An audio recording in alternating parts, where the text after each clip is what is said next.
Hello everyone. Welcome back to my channel. Being short doesn't mean you can't look stylish and chic. In fact, with the right styling, you can rock any look you want.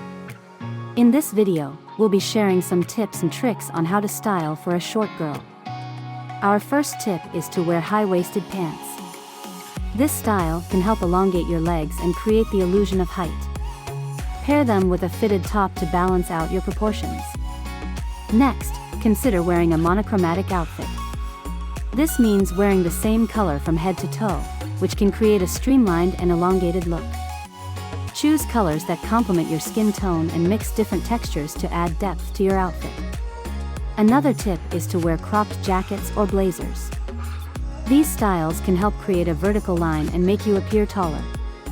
Pair them with high-waisted pants or a skirt to show off your waist and legs. Additionally, consider wearing clothes with vertical stripes. These stripes can help elongate your body and make you appear taller. Lastly, don't be afraid to wear heels. They can instantly add height and create a more polished look. Choose heels that are comfortable and easy to walk in, such as block heels or wedges. So there you have it, some tips and tricks on how to style for a short girl. Remember to have fun with fashion and choose styles that make you feel confident and comfortable. Thanks for watching, and we'll see you in the next video.